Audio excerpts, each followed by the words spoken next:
ethanol, they use it in racing cars also. The acceleration increases. जब आप petrol pump पर जाते हैं और अपनी गाड़ी की टंकी फुल करवाते हैं तो आपके दिमाग में सबसे पहला ख्याल क्या आता है? यही ना कि जब जेब ढीली हो ही गई पर गाड़ी माइलेज अच्छा तो दे दी।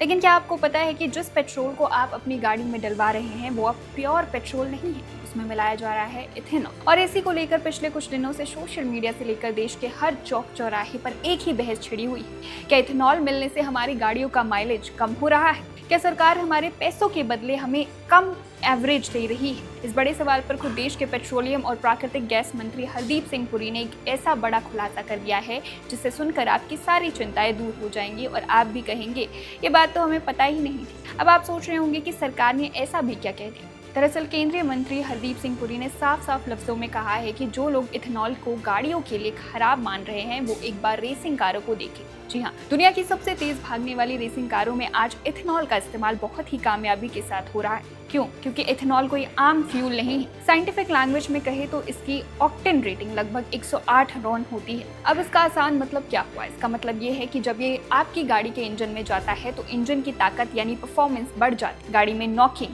यानी कि खटखटाहट कम हो जाती है और इंजन को बेहतर कूलिंग मिलती है। लेकिन अब आते हैं आपके सबसे बड़े डर पर, माइलेज। तो क्या वाकई माइलेज कम होता है? खुद मंत्री जी ने माना है कि हाँ, कुछ मामलों में इथेनॉल मिक्स पेट्रोल से गाड़ियों के माइलेज में हल्की सी कमी आ सकती है। लेकिन उन्होंने ये भी कहा कि माइलेज कम होने के पीछे सिर्फ इथेनॉल इकलौता कारण नहीं है। गाड़ी चलाने का तरीका, सड़कों का हाल और गाड़ी की कंडीशन जैसे कई और बड़े कारण भी होते हैं। इसलिए घबराने की बिल्कुल जरूरत नहीं है। Ethanol, they use it in racing cars also. The acceleration increases. What is that thing called? The knocking. That improves. Mileage, yes, it may drop a little, but it may drop a little. Mileage can drop a little because of various things. If you're driving from here to Gurugram, and if you follow the route I follow, then there are many points at which there are toll bridge, other things. So calculate that. So we've been very open about it. Secondly, we have reached a stage after consulting all the stakeholders. My God, SIAM, ARAI. Bharat इस समय E20 यानी petrol में 20% ethanol मिलाने के लक्ष्य को हासिल कर चुका है। लेकिन क्या सरकार इससे भी आगे बढ़ेगी? क्या 25% या 30% इथेनॉल मिलाया जाएगा? इस पर सरकार ने अपनी नीति बिल्कुल साफ कर दी है। हरदीप सिंह पुरी ने कहा है कि भारत E20 से आगे तभी कदम बढ़ाएगा जब देश में इसके पूरे टेस्ट यानी तकनीकी जांच पूरी हो जाएगी। सरकार बिना पूरी तैयारी के कोई जल्दबाजी नहीं करने वाली है। वैसे अगर आपको लगता है कि ऐसा सिर्फ भारत में हो रहा है तो आपको दुनिया का हाल भी जान लेना चाहिए। अमेरिका में आज E10 का इस्तेमाल आम है और E15 बहुत तेजी से बढ़ रहा है। वहाँ लाखों फ्लेक्स फ्यूल गाड़ियां तो E85 यानी कि 85% इथेनॉल पर दौड़ रही। ब्राजील में तो सरकार ने E27 इथेनॉल अनिवार्य कर दिया है और वो 100% इथेनॉल पर गाड़ियां चलाने की तैयारी कर रही है। कनाडा, थाईलैंड, जापान और कई यूरोपीय देश भी इसी रास्ते पर है। यानी भारत जो कर रहा है वो पूरी दुनिया का भविष्य है। अब आपके मन में सवाल आएगा कि जब माइलेज में थोड़ी बहुत कमी आ ही रही है तो सरकार ये सब क्यों कर रही है? पेट्रोल में इथेनॉल मिलाकर देश को क्या मिल रहा है? तो चलिए आपको आंकड़ों की जुबानी समझाते हैं कि पिछले कुछ सालों में इस एक फैसले से भारत ने क्या कमाल किया है।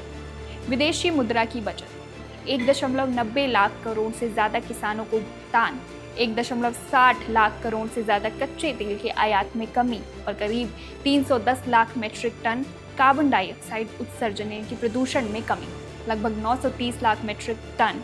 जरा सोचिए, 1.90 लाख करोड़ रुपए जो विदेशी तेल कंपनियों की जेब में जाते थे वो अब देश में ही बच गए और 1.60 लाख करोड़ रुपए सीधे हमारे देश के किसानों के बैंक खातों में पहुंचे हैं, क्योंकि इथेनॉल गन्ने और अनाज से बनता है। यानी प्रदूषण भी कम, किसानों की आमदनी भी ज्यादा और देश का पैसा देश में। लेकिन इन सब अच्छी खबरों के बीच एक कड़वी हकीकत भी। इस वक्त मिडिल ईस्ट में जो युद्ध और तनाव चल रहा है उसकी वजह से अंतर्राष्ट्रीय बाजार में कच्चे तेल की कीमतें आसमान छू रही है और इसका सीधा खामियाजा भुगतना पड़ रहा है हमारी सरकारी तेल कंपनियों को। एक चौंकाने वाला आंकड़ा सामने आया है कि अप्रैल से जून 2026 की सिर्फ एक तिमाही में पेट्रोल, डीजल और एलपीजी को लागत से कम कीमत पर बेचने के कारण कंपनियों को भारी नुकसान हुआ है। 30 जून तक का अंडर रिकवरी यानी कुल नुकसान 1.88 लाख करोड़ रुपए तक पहुंच गया है। तो क्या आने वाले दिनों में आपके लिए पेट्रोल, डीजल के दाम कम होंगे?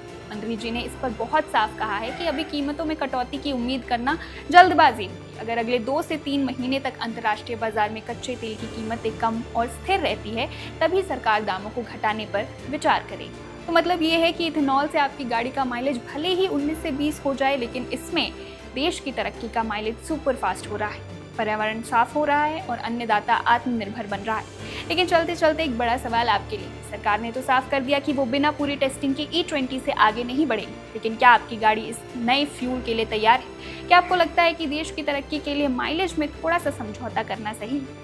अपनी राय हमें कमेंट सेक्शन में जरूर बताएं। फिलहाल बस इतना ही। देश और दुनिया की तमाम बड़ी खबरों के लिए देखते रहिए one India Hindi. One India को सब्सक्राइब करें और कोई भी अपडेट मिस ना करें। अभी वन इंडिया ऐप डाउनलोड करें।